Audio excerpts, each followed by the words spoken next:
Hello. Okay, അപ്പോൾ നമ്മൾ ഇന്ന് പറയാൻ പോകുന്നത് യൂണിറ്റ് 5 നമ്മുടെ ബയോസൈക്കോളജി BPCC 102-ലെ ഏറ്റവും അവസാനത്തെ ബ്ലോക്കാണ്. അതിലെ 5-ാമത്തെ യൂണിറ്റ് നമ്മൾ ബ്രെയിൻ ലാറ്ററൈസേഷനെ കുറിച്ച്, ഹെമിസ്ഫെറിക് സ്പെഷ്യലൈസേഷനെ കുറിച്ചാണ് ഇന്ന് പറയാൻ പോകുന്നത്. നമുക്കറിയാം, നമ്മുടെ ബ്രെയിൻ എന്ന് പറയുന്നത് അതിന് രണ്ട് ഹെമിസ്ഫിയേഴ്സ് ഉണ്ട്. രണ്ട് ഹെമിസ്ഫിയർ എന്ന് പറയുമ്പോൾ നമ്മുടെ ബ്രെയിനിൽ ഈ ഫോട്ടോയിലൊക്കെ കൊടുത്തിട്ടുള്ള പോലെ ഒരു റെഡ് കളറിലുള്ള, റെഡ് ഷെയ്ഡിലുള്ള ഒരു സൈഡും പിന്നെ ഒന്ന് ബ്ലൂ കളറിലുള്ള ഒരു സൈഡും. അപ്പോൾ ഇതിൽ കാര്യമായിട്ട് പറയുന്നത് രണ്ട് ബ്രെയിൻ ഏരിയാസിന് അല്ലെങ്കിൽ രണ്ട് ബ്രെയിൻ ഹെമിസ്ഫിയറിന് അതിൻ്റെതായിട്ടുള്ള സ്പെസിഫിക് ഫങ്ഷനുകളും സ്ട്രക്ചറുകളെ കുറിച്ചാണ് നമ്മൾ ഇനി പറയാൻ പോകുന്നത്. രണ്ട് ബ്രെയിനിനും അതിൻ്റെതായിട്ടുള്ള ഫങ്ഷനുകളുണ്ട്. രണ്ട് ബ്രെയിനിന് ഇൻഡിപെൻഡൻ്റ് ആയിട്ട് വർക്ക് ചെയ്യാനുള്ള അല്ലെങ്കിൽ ഇൻഡിപെൻഡൻ്റ് ആയിട്ട് ഫങ്ഷൻ ചെയ്യാനുള്ള കപ്പാസിറ്റി രണ്ട് ബ്രെയിനിനുണ്ട്, അല്ലെങ്കിൽ രണ്ട് ഹെമിസ്ഫിയറിനുണ്ട്. അതിൻ്റെ ഇടയിലുള്ള കോർപ്പസ് കലോസം എന്ന് പറയുന്ന ആ ഒരു ലിങ്കിങ് ആയിട്ടുള്ള സ്ട്രക്ചർ, രണ്ട് ലെഫ്റ്റ് ആൻഡ് റൈറ്റ് ബ്രെയിനിനെ ലിങ്ക് ചെയ്യുന്ന ഒരു സ്ട്രക്ചറിലൂടെയാണ് ഇൻഫർമേഷൻ പാസ് ചെയ്യുന്നത്. അപ്പോൾ കോർപ്പസ് കലോസത്തെ കട്ട് ചെയ്തുകൊണ്ടുള്ള എക്സ്പെരിമെൻ്റ് ഒക്കെ നമ്മൾ പിന്നീട് ചർച്ച ചെയ്യുന്നുണ്ട്. അപ്പോൾ നമ്മൾ ഇതിൽ പ്രധാനമായി പറയാൻ പോകുന്നത് ഹ്യൂമൻ ബ്രെയിൻ എന്ന് പറയുന്നത് രണ്ട് ഹെമിസ്ഫിയറിലായിട്ടാണ്. ആ രണ്ട് ഹെമിസ്ഫിയറിനും അതിൻ്റെതായിട്ടുള്ള സ്പെഷ്യലൈസ്ഡ് ആയിട്ടുള്ള ഫങ്ഷനുകളുണ്ട്. അത്രേ ഉള്ളൂ, ദാറ്റ്സ് ഇറ്റ്. അപ്പോൾ ഒന്ന് ഇതിന്റെ കോണ്ടന്റ്സ് എന്താന്ന് വെച്ചാൽ, ഒന്ന് ദ ഹെമിസ്ഫിയേഴ്സ് ഓഫ് ദ ബ്രെയിൻ്റെ രണ്ട് ഹെമിസ്ഫിയറിനെ കുറിച്ച് പറയും. ഫങ്ഷണൽ സ്പെഷ്യലൈസേഷൻ ഓഫ് ഹെമിസ്ഫിയറെ കുറിച്ച് പറയും. ഒരു സ്പ്ലിറ്റ് ബ്രെയിൻ റിസർച്ച് എക്സ്പെരിമെന്റ് ഉണ്ട്. ഇതെങ്ങനെയാണ് രണ്ട് ഫങ്ഷൻ ആണ്, രണ്ട് ബ്രെയിനും രണ്ട് ഹെമിസ്ഫിയർ രണ്ട് തരത്തിലുള്ള ഫങ്ഷൻ ആണ് എന്ന് പറഞ്ഞു വെക്കുന്ന അല്ലെങ്കിൽ ഇന്ന് കണ്ടെത്തിയ ആ ഒരു എക്സ്പെരിമെന്റ്, ആ എക്സ്പെരിമെന്റിനെ കുറിച്ച് നമ്മുടെ ഈ യൂണിറ്റിൽ ചർച്ച ചെയ്യുന്നുണ്ട്. അതിനുശേഷം ലാറ്ററൈസേഷൻ ഓഫ് ലാംഗ്വേജ് എങ്ങനെയാണ് വരുന്നത് എന്ന് പറയുന്നുണ്ട്. ജെൻഡർ ഡിഫറൻസ് ആൻഡ് ബ്രെയിൻ ലാറ്ററൈസേഷനെ കുറിച്ച് പറയുന്നുണ്ട്. ഇംപ്ലിക്കേഷൻസ് ഓഫ് ബ്രെയിൻ ലാറ്ററൈസേഷനെ കുറിച്ച് പറയുന്നുണ്ട്. പിന്നെ മിത്സ് അബൌട്ട് ഹെമിസ്ഫെറിക് ഡോമിനൻസ്, ഏതെങ്കിലും ഒരു സ്പെസിഫിക് ഹെമിസ്ഫിയർ ആണ് ഡോമിനേറ്റ് ചെയ്ത് നിൽക്കുന്നത് എന്നുപോലത്തെ ഒരുപാട് നറേറ്റീവ്സ് ആൻഡ് മിത്സ് നമ്മുടെ ഡേ ടു ഡേ ലൈഫിൽ നമ്മുടെ ഇൻസ്റ്റഗ്രാം, ഫേസ്ബുക്ക് പോലത്തെ പ്ലാറ്റ്ഫോമിലോ അല്ലാതെയൊക്കെ ആയിട്ട് നമ്മൾ കാണുന്നുണ്ടാവും. അതിലേക്ക് നമ്മൾ എക്സ്പോസ് ചെയ്യപ്പെടുന്നുണ്ടാവും. അപ്പോൾ അതിൻ്റെ മിത്തുകളൊക്കെ ഡീബങ്ക് ചെയ്യുന്ന ഒരു ഐഡിയാസ് കൂടെയാണ്. ഇനി നമുക്ക് ആദ്യമായിട്ട് ഹെമിസ്ഫിയേഴ്സ് ഓഫ് ദ ബ്രെയിനിന്റെ രണ്ട് ഹെമിസ്ഫിയറുകളെ കുറിച്ച് പരിചയപ്പെടാം. The human brain is divided into 2 hemispheres, the left hemisphere and the right hemisphere. അതിന് പ്രത്യേകിച്ച് പേരൊന്നുമില്ല, ഒന്ന് ലെഫ്റ്റ് സൈഡിലാണ്, മറ്റൊന്ന് റൈറ്റ് സൈഡിലാണ് എന്നാണ്. These hemispheres are connected by a thick band of nerve fibres called the corpus callosum which facilitates communication between them. അപ്പൊ രണ്ട് brain areas ഉണ്ട്. ആ രണ്ട് ബ്രെയിൻ ഏരിയാസിനെയും പരസ്പരം കണക്ട് ചെയ്യിപ്പിക്കുന്ന ഒരു തിക്ക് ബാൻഡ് ഓഫ് നെർവ് ഫൈബേഴ്സ് ഉള്ള ഇതിന്റെ പേരാണ് കോർപ്പസ് കലോസം.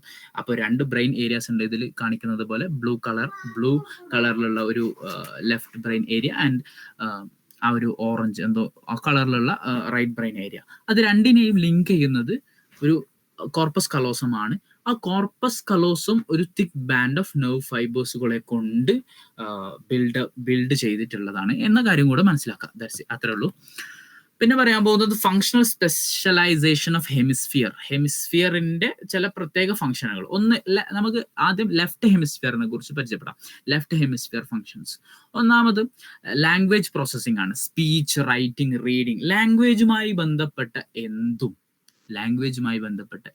ഏത് വിഷയങ്ങളും അത് ഡീൽ ചെയ്യുന്നത് ലെഫ്റ്റ് ഹെമിസ്ഫിയറിലാണ്. നമ്മൾ പഠിച്ചിട്ടുണ്ടാവും ബ്രോക്കാസ് ഏരിയ, ലാംഗ്വേജ് പ്രൊഡ്യൂസ് ചെയ്യുന്ന ബ്രോക്കാസ് ഏരിയ, അത് പ്രീ ഫ്രണ്ടൽ ലോബിലാണ്. ലെഫ്റ്റ് പ്രീ ഫ്രണ്ടൽ ലോബിലാണ് അതുള്ളത്, ബ്രോക്കാസ് ഏരിയ ഉള്ളത്.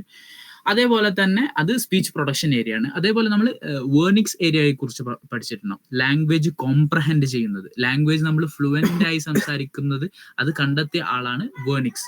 അപ്പോൾ വേർണിക്സിൻ്റെത് ലാംഗ്വേജ് കോംപ്രഹെൻഡ് ചെയ്യുന്ന ആ ഒരു ഇതാണ്. അതും ഉള്ളത് ലെഫ്റ്റ് സൈഡിലാണ്, ലാംഗ്വേജുമായി ബന്ധപ്പെട്ടതാണ്. അതുകൊണ്ട് തന്നെ സ്പീച്ച് പ്രൊഡ്യൂസ് ചെയ്യുന്നതും സ്പീച്ച് കോംപ്രഹെൻഡ് ചെയ്യുന്നതും ലെഫ്റ്റ് സൈഡിലാണെന്ന് പറഞ്ഞു. അതേപോലെ ലോജിക്കൽ റീസണിങ് നടക്കുന്നത് ലെഫ്റ്റ് സൈഡിലാണ്. ലോജിക്കൽ റീസണിങ്ങുമായി ബന്ധപ്പെട്ട്, അതായത് നമ്മൾ ഒരു സംഭവങ്ങളൊക്കെ ക്രിട്ടിക്കലി അനലൈസ് ചെയ്യുക, അല്ലെങ്കിൽ ഇൻഡക്റ്റീവ് റീസണിങ്, ഡിഡക്റ്റീവ് റീസണിങ് എന്നൊക്കെ പറയും.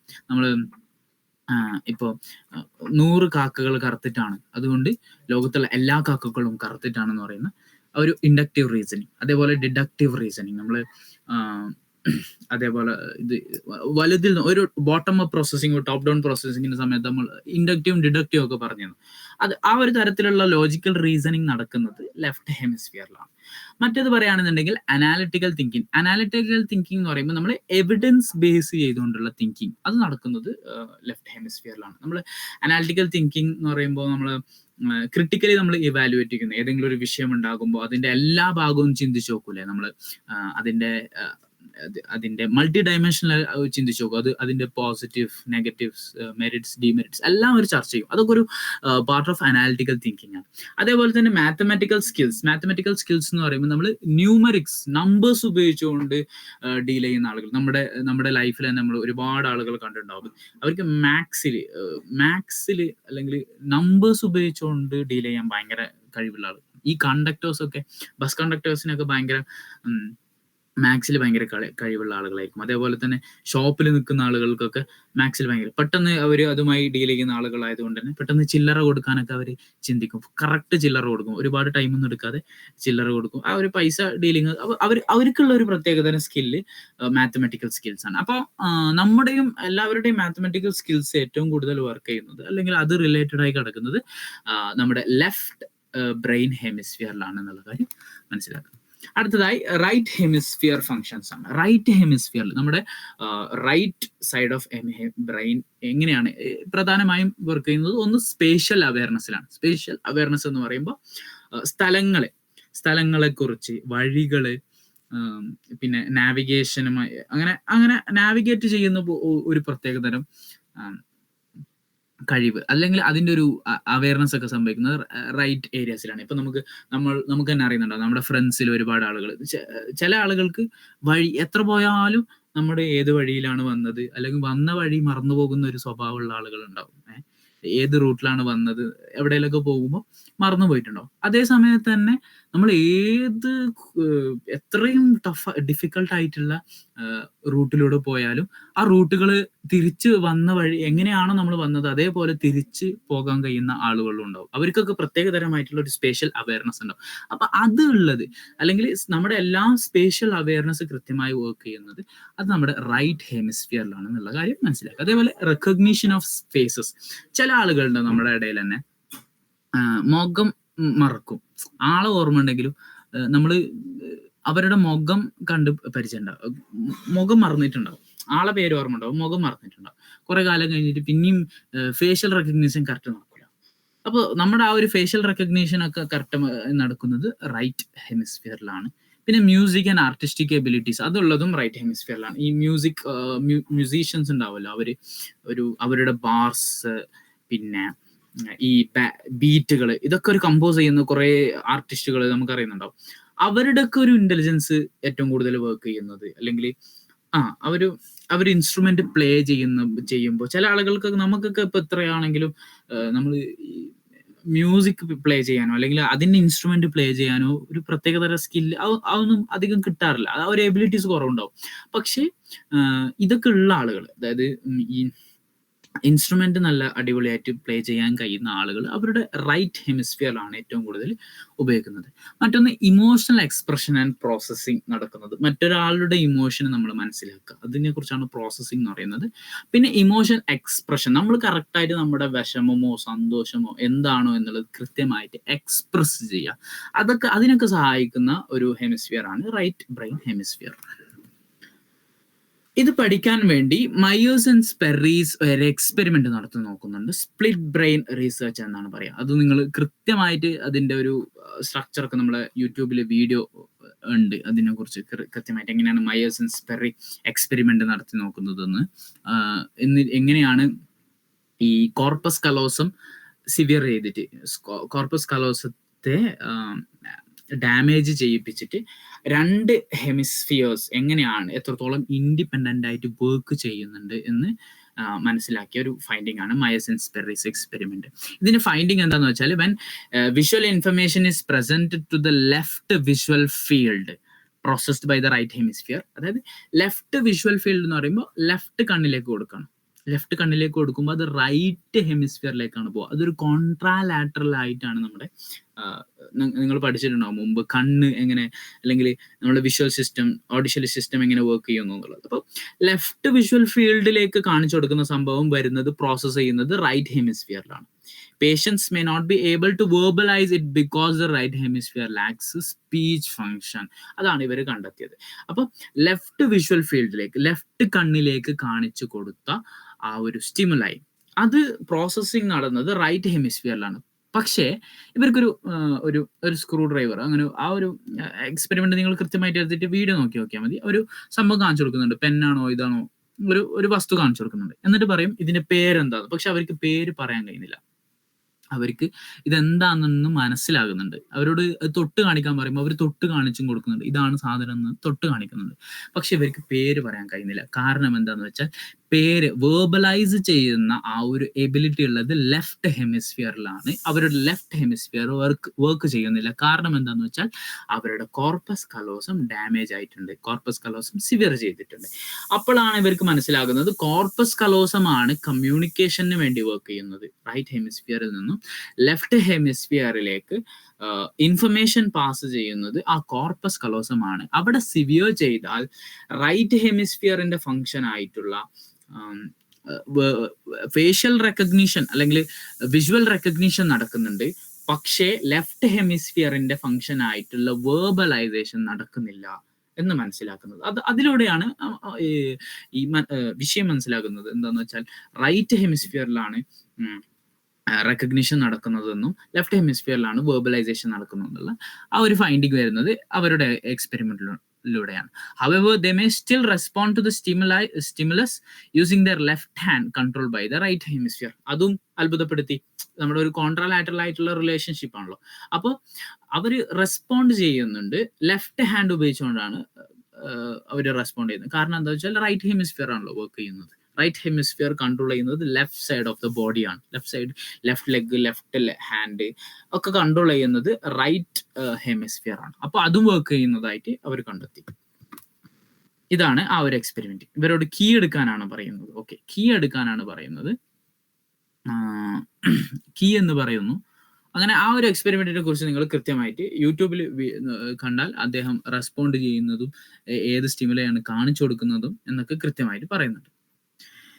അടുത്തത് lateralisation of language. Lateralisation of language എന്ന് പറഞ്ഞാൽ എവിടെ, ഏത് ഏരിയാസിൽ നിന്നാണ് ലാംഗ്വേജ് വരുന്നത് എന്നാണ്. ഒന്ന് നമ്മൾ ബ്രോക്കാസ് ഏരിയ പറഞ്ഞു, വേർണിക്സ് ഏരിയ പറഞ്ഞു. Both are located in the left hemisphere.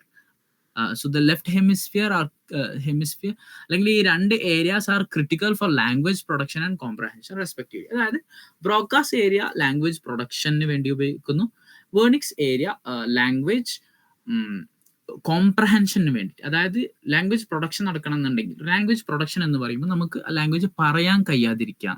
Okay, നമുക്കത് പറയാൻ കഴിയാതിരിക്കാം. അപ്പോഴാണ് ലാംഗ്വേജ് പ്രൊഡക്ഷൻ നടക്കുന്നില്ല എന്നർത്ഥം. ലാംഗ്വേജ് പറയാൻ കഴിയുന്നുണ്ട് എങ്കിൽ, എക്സ്പ്രസ് ചെയ്യാൻ കഴിയുന്നുണ്ടെങ്കിൽ ബ്രോക്കാസ് ഏരിയ വർക്കിംഗ് ആണ്, അവിടെ പ്രശ്നമൊന്നുമില്ല.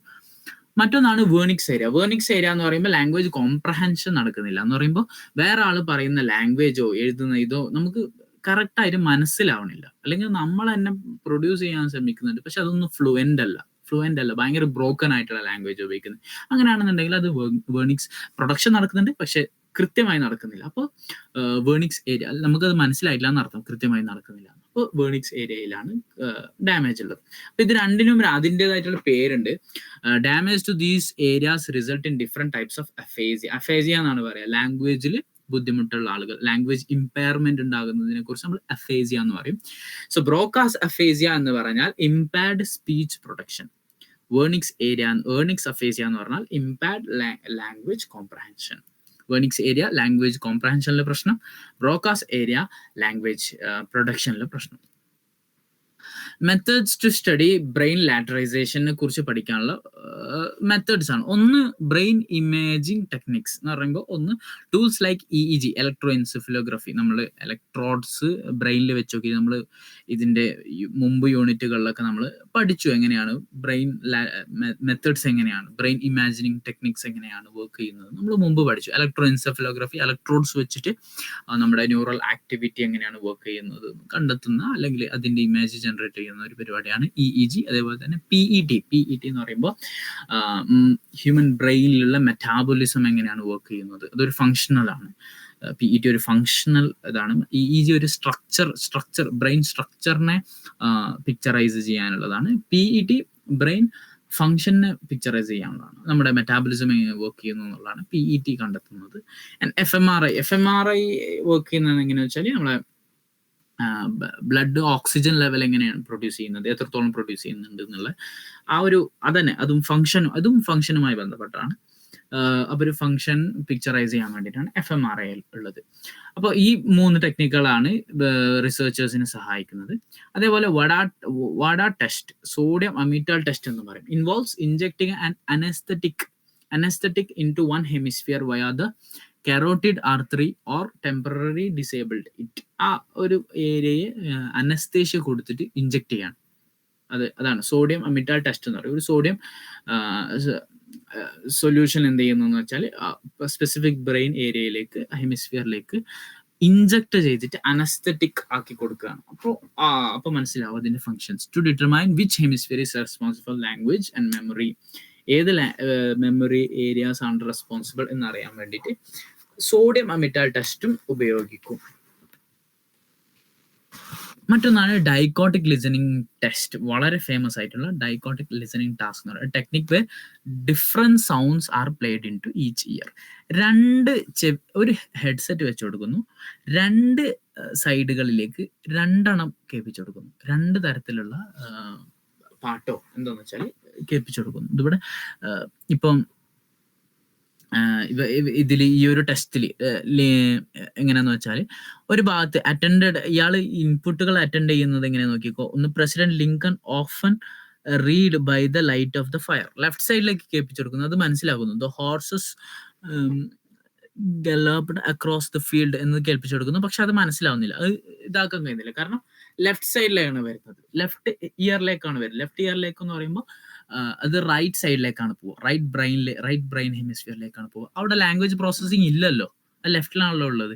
അപ്പൊ റൈറ്റ് സൈഡിലേക്ക് കേൾക്കുന്ന, റൈറ്റ് ഇയറിലേക്ക് കേൾക്കുന്നത് ലെഫ്റ്റ് ബ്രെയിനിലേക്കാണ് പോകുന്നത്. അപ്പൊ അത് കേൾക്കുന്നുണ്ട്. അങ്ങനെയാണ് ഒരു ലെഫ്റ്റ് സൈഡിലേക്ക് തന്നെ ഇത് നമ്മുടെ അറ്റൻഷൻ തിയറിയിൽ പറയുന്നുണ്ട്. ലെഫ്റ്റ് സൈഡിലേക്ക് ഡിയർ 8 ജെയിൻ ഉണ്ടാവും. ഡിയർ 8 ജെയിൻ എന്ന് കാണിച്ചു കൊടുക്കും ലെഫ്റ്റ് സൈഡിൽ. അതേപോലെ റൈറ്റ് സൈഡിൽ കാണിച്ചു കൊടുക്കും 7 aunt 9 എന്നുണ്ടാവും, 7 aunt 9. പക്ഷെ ഇത് കേൾക്കുന്നത് ഡിയർ aunt ജെയിൻ എന്ന് കേൾക്കും. 7, 8, 9 വേറെ ഭാഗത്തുണ്ട്. ഡിയർ aunt ജെയിൻ എന്ന് കേൾക്കും. ഡിയർ കേൾക്കും, 8ന്റെ അവിടെ ആണ്ട് കേൾക്കും, മറ്റേത് കേൾക്കും.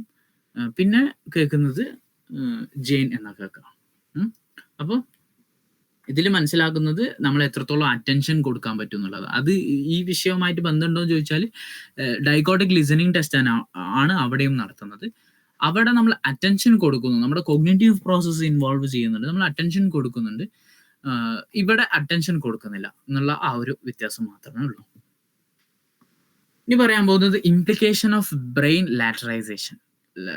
ബ്രെയിൻ ലാറ്ററൈസേഷന്റെ ഇംപ്ലിക്കേഷൻ പറയാം. ഒന്ന് ലേണിംഗ് സ്റ്റൈൽസിൽ helps explain why some people learn better through verbal methods and others through visual or spatial methods. നമ്മളെ ഇടയിൽ തന്നെ കുറെ ആളുകൾ കണ്ടിട്ടുണ്ടാവും എന്തുകൊണ്ടാണ് ചില കുട്ടികൾക്കൊക്കെ വായിച്ചാൽ തന്നെ നല്ലോണം പഠിക്കാൻ പറ്റും, വായിച്ച് മനസ്സിലാക്കാൻ പറ്റും, പെട്ടെന്ന് വായിച്ചിട്ട് തന്നെ എല്ലാം മനസ്സിലാവും, പഠിക്കുന്നൊക്കെ കുട്ടികളുണ്ടാവും. അതേ സമയത്ത് തന്നെ വായിച്ചാൽ പെട്ടെന്ന് മനസ്സിലാവാത്ത കുട്ടികളുണ്ടാവും. അവർക്ക് ഈ പിക്ചേഴ്സ് കാണിച്ചു കൊടുത്താൽ അല്ലെങ്കിൽ വിഷ്വൽ ഇമേജറീസ്, സ്പേഷ്യൽ മെത്തേഡ്സുകളൊക്കെ കാണിച്ചു കൊടുത്താൽ അവർ പെട്ടെന്ന് പഠിക്കും. അപ്പം ഈ ബ്രെയിൻ ലാറ്ററൈസേഷൻ ഉപകാരപ്പെട്ടത് ഒന്ന് ലേണിംഗ് സെറ്റിങ്ങിലാണ്. കാരണം ചില കുട്ടികൾക്ക് അതാണ് ഡോമിനേറ്റ് ചെയ്തിരിക്കുന്നത്, ആ നോളജ് ആണ് ഡോമിനേറ്റ് ചെയ്തിരിക്കുന്നത്. അങ്ങനത്തെ കുട്ടികൾക്ക് അങ്ങനെ പഠിപ്പിച്ചു കൊടുക്കാം. ചില കുട്ടികൾക്ക് എഴുത്തുകളിലൂടെ ലാംഗ്വേജ് പരമായിട്ടാണ്, അങ്ങനെ കുട്ടികൾക്ക് അങ്ങനെ പഠിപ്പിച്ചു കൊടുക്കാം. അപ്പൊ നമുക്ക് അതിൽ ഹെൽപ്പ് ചെയ്തത് ഈ ഒരു ബ്രെയിൻ ലാറ്ററൈസേഷൻ ടെക്നിക് ആണ് എന്നുള്ള കാര്യം മനസ്സിലാക്കാം. മറ്റൊന്ന് treatment of brain injuries, damages to the hemispheres and its effects on speech, language, spatial skills or emotion helps to plan targeted rehabilitation. ഇപ്പം നമ്മുടെ ആർക്കെങ്കിലൊക്കെ ബ്രെയിൻ ഡാമേജുകൾ ഉണ്ടായിട്ട് വന്നു, അവർക്ക് ലാംഗ്വേജ് പ്രൊഡ്യൂസ് ചെയ്യാനാണ് പ്രശ്നം എങ്കിൽ ബ്രോക്കാസ് ഏരിയ ട്രീറ്റ് ചെയ്താൽ മതി. ബ്രെയിനിന്റെ എല്ലാ ഏരിയാസിലും പ്രശ്നം വരുത്തേണ്ട ആവശ്യമില്ല. നമുക്കറിയാലോ പണ്ട് കാലത്തൊക്കെ നമുക്ക് ഇതിൻ്റെതായിട്ടുള്ള ഒരു സയന്റിഫിക് അഡ്വാൻസ്മെന്റ് ഇല്ലാത്തത് കൊണ്ട് തന്നെ എന്തെങ്കിലുമൊക്കെ പ്രശ്നം സംഭവിക്കുന്ന സമയത്ത് ബ്രെയിൻ മൊത്തത്തിൽ നമ്മൾ ട്രീറ്റ് ചെയ്യാൻ നോക്കും. നമ്മൾ ഇതിനു മുമ്പ് സൈക്കോളജിയിലെ തിയറീസിനൊക്കെ പറഞ്ഞിരുന്നല്ലോ ഒരു എത്രത്തോളം ഇൻഹ്യൂമൻ ആയിട്ട് ട്രീറ്റ്മെന്റ് ഉണ്ടായിരുന്നു. അതേ തരത്തിലുള്ള ഒരു ഭാവി നമുക്ക് അങ്ങനത്തെ ഒരു ഭൂതകാലമാണല്ലോ നമുക്ക് ഉണ്ടായിരുന്നത്. അപ്പൊ അതിൽ നിന്നൊക്കെ മാറി ഇപ്പൊ ഏത് ബ്രെയിൻ ഏരിയയിലാണ് പ്രശ്നമുള്ളത് എന്നാൽ ആ ബ്രെയിൻ ഏരിയയിലേക്ക് മാത്രം ട്രീറ്റ്മെന്റ് കൊടുക്കുക എന്നുള്ള ആ ഒരു ഇതിലേക്ക് നമ്മൾ വളർന്നു. ആ ഒരു വളർച്ച നമുക്ക് ഉണ്ടായി. അപ്പോൾ അതിനാണ് നമ്മൾ അത് ഈ ബ്രെയിൻ ലാറ്ററൈസേഷൻ കൊണ്ടുള്ള ഒരു ഉപകാരമാണ്, അല്ലെങ്കിൽ അതിൻ്റെ ഒരു ഇംപ്ലിക്കേഷൻ ആണെന്ന് നമുക്ക് പറയാം. മറ്റത് educational approaches. Teachers can use lateralization knowledge to balance logic and creativity and support both verbal and visual learners. നേരത്തെ പറഞ്ഞതുപോലെ തന്നെ ലേണിംഗ് സെറ്റിങ്ങിൽ പറഞ്ഞു. ഇപ്പൊ ഒരു എഡ്യൂക്കേഷൻ സെറ്റിങ്സിൽ ചില കുട്ടികൾക്ക് ഇവിടെയാണ് ഡോമിനേറ്റ് ചെയ്തതെങ്കിൽ അവർക്ക് അത് കാണിച്ചു കൊടുക്കാം. അല്ലെങ്കിൽ രണ്ടും വളർത്തണമെന്നുണ്ടെങ്കിൽ, ലോജിക്കും ക്രിയേറ്റിവിറ്റിയും ഒക്കെ വളർത്തണമെന്നുണ്ടെങ്കിൽ, വേർബൽ വിഷ്വൽ ഒക്കെ വളർത്തണമെന്നുണ്ടെങ്കിൽ രണ്ട് തരത്തിലുള്ള സ്റ്റിമുലസ് കാണിച്ചു കൊടുക്കുക. അല്ലെങ്കിൽ ടീച്ചേഴ്സിന് രണ്ട് തരത്തിലുള്ള ടീച്ചിങ് മെത്തേഡ്സ് ഒക്കെ അവർക്ക് ഉപയോഗിക്കാൻ പറ്റും. അത് എഡ്യൂക്കേഷണൽ അപ്രോച്ചസിൽ അല്ലെങ്കിൽ എഡ്യൂക്കേഷണൽ സെറ്റിങ്സിൽ അവർക്കുള്ള ഒരു ഉപകാരമാണ്. ഇനി പറയാൻ പോകുന്നത് myths about hemispheric dominance. The idea that people strictly left-brained are logical or right-brained are creative is a myth. നമ്മൾ മനസ്സിലാക്കേണ്ട കാര്യമാണ്. ലെഫ്റ്റ് ബ്രെയിൻ ഡോമിനേറ്റഡ് ആയിട്ടുള്ള ആളുകൾക്ക് ഭയങ്കര ബുദ്ധിയാണ്, റൈറ്റ് ബ്രെയിൻ ഡോമിനേറ്റഡ് ആയിട്ടുള്ള ആളുകൾ ഭയങ്കര ക്രിയേറ്റീവ് ആണ് എന്ന് പറയുന്നത് മിത്താണ്. കാരണം എല്ലാവർക്കും രണ്ട് ബ്രെയിനുകളും വർക്ക് ചെയ്യും, രണ്ട് തരത്തിലും വർക്ക് ചെയ്യും. ലെഫ്റ്റ് ബ്രെയിൻ ഡോമിനേറ്റഡ് ആണെന്ന് വെച്ചാൽ ഭയങ്കര ലോജിക്കൽ ആയിക്കൊള്ളണം എന്നില്ല. ലെഫ്റ്റ് ബ്രെയിൻ ഡോമിനേറ്റ് ആയിട്ടുള്ള ആളുകൾ നല്ല ക്രിയേറ്റീവ് ആയിട്ടുള്ള ആളുകളും ഉണ്ടാവും. കാരണം അവരുടെ റൈറ്റ് ബ്രെയിൻ ഏരിയ അതിനുവേണ്ടി സഹായിക്കുന്നുണ്ട്. ഇനി റൈറ്റ് ബ്രെയിൻ ഡോമിനേറ്റഡ് ആയിട്ടുള്ള ആളുകൾ ലോജിക്കൽ ആയിരിക്കൂല, അവർ അധികം ബുദ്ധിയൊന്നും ഉപയോഗിക്കാത്ത ആളുകളാണ്, അവർ ഇമോഷൻ വെച്ച് കളിക്കുന്ന ആളുകളാണ് എന്നൊന്നും നമുക്ക് പറയാൻ പറ്റില്ല. കാരണം രണ്ടും വർക്ക് ചെയ്യുന്നുണ്ട്, രണ്ടും ഒരേപോലെ അല്ല എന്നുണ്ടെങ്കിലും രണ്ടും വർക്ക് ചെയ്യുന്നുണ്ട്. ആ രണ്ട് വർക്ക് ചെയ്തുകൊണ്ടാണ് നമുക്ക് ഒരു കൃത്യമായിട്ടുള്ള ഔട്ട്കംസ് നമുക്ക് കിട്ടുന്നത്, അല്ലെങ്കിൽ അതിൻ്റെ ഒരു വർക്കിംഗ് നടക്കുന്നത്, അതിൻ്റെ ഒരു ഫങ്ഷൻ നടക്കുന്നത് അങ്ങനെയാണ്. ഒരു ഭാഗമാണെന്ന് വെച്ചിട്ട് അതാണ് ഏറ്റവും മികച്ചു നിൽക്കുന്നത് എന്നൊന്നും നമ്മൾ വിശ്വസിക്കാൻ പാടില്ല. അങ്ങനെ വിശ്വസിക്കുന്നത് ഒരു മിത്താണെന്ന് പറയുന്നത്. Both hemispheres work interdependently. രണ്ടും ഇൻഡിപെൻഡന്റ്ലി ആയിട്ടല്ല, ഇന്റർഡിപെൻഡന്റ്ലി ആയിട്ടാണ് വർക്ക് ചെയ്യുന്നത്. റൈറ്റിന് ലെഫ്റ്റിനെയും ആവശ്യമുണ്ടാകും, ലെഫ്റ്റിന് റൈറ്റിനെയും ആവശ്യമുണ്ടാകും. അങ്ങനെയാണ് ഹ്യൂമൻ ബ്രെയിൻ എന്ന് പറയുന്നത് വർക്ക് ചെയ്യുന്നത്. And most task require integrated processing from both sides. രണ്ടിനും ഇന്റിഗ്രേറ്റഡ് പ്രോസസ്സിംഗ് ആവശ്യമുണ്ട്. രണ്ട് സൈഡിൽ നിന്നും ഇന്റിഗ്രേറ്റഡ് പ്രോസസ്സിംഗ് ആവശ്യമുണ്ട്. ഇതോടുകൂടി നമ്മൾ യൂണിറ്റ് 5 കംപ്ലീറ്റ് ചെയ്തിരിക്കുന്നു. ഇനി നമ്മൾ പറയാൻ പോകുന്നത് യൂണിറ്റ് 6 കുറിച്ചാണ്.